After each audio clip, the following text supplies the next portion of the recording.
Hello, ഇന്ന് നമ്മളിതാ പീച്ചിങ്ങ കറി വെക്കാൻ പോവാണ് കേട്ടോ. അപ്പോൾ ഇതാ പീച്ചിങ്ങയെല്ലാം ഞാൻ കഴുകി വൃത്തിയാക്കി അരിഞ്ഞ് വെച്ചിട്ടുണ്ട്. പിന്നെ അത് കഴിഞ്ഞിട്ട് നമ്മളൊരു ചട്ടി അടുപ്പിൽ വെച്ച് അതാ കുറച്ച് സവോള, പച്ചമുളക് ഇതെല്ലാം കൂടെ ഒന്ന് വഴറ്റിക്കൊണ്ടിരിക്കുവാണ്. എന്നിട്ട് ആവശ്യത്തിന് മുളക് പൊടിയും മഞ്ഞൾപ്പൊടിയും ഉപ്പ് ഒക്കെ ഇട്ടിട്ട് നമ്മളിതാ നമ്മുടെ പീച്ചിങ്ങയും കൂടെ അങ്ങോട്ട് ചേർത്ത് കൊടുത്തിട്ട് നന്നായിട്ടൊന്ന് മിക്സ് ചെയ്ത് അടച്ച് വെക്കുവാണ്. അപ്പോൾ നമ്മുടെ പീച്ചിങ്ങയുടെ അകത്ത് നിന്ന് നന്നായിട്ട് വെള്ളം ഇറങ്ങും കേട്ടോ. അപ്പോൾ ഇതൊന്ന് അടച്ച് വെച്ച് അത് നന്നായിട്ട് അതിനകത്ത് ഒന്ന് ആവിയൊക്കെ കയറി കഴിഞ്ഞപ്പോഴത്തേക്കും എന്താ പീച്ചിങ്ങയുടെ അകത്ത് നിന്ന് നന്നായിട്ട് വെള്ളമൊക്കെ ഇറങ്ങിയിട്ടുണ്ട്.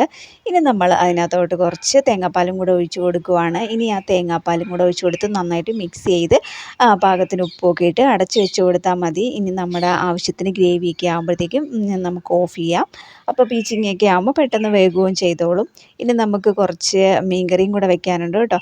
അപ്പം മീൻകറിയുടെ പരിപാടികൾ ഞാൻ നോക്കട്ടെ. ആ സമയം കൊണ്ട് നമ്മുടെ പീച്ചിങ്ങ ഇവിടെ റെഡി ആയിട്ടുണ്ട്. അപ്പോൾ നമ്മുടെ വീഡിയോയ്ക്ക് ഇഷ്ടപ്പെടുവാണെങ്കിൽ ലൈക്ക് ചെയ്യാനും സബ്സ്ക്രൈബ് ചെയ്യാനും ഒക്കെ മറക്കല്ലേ.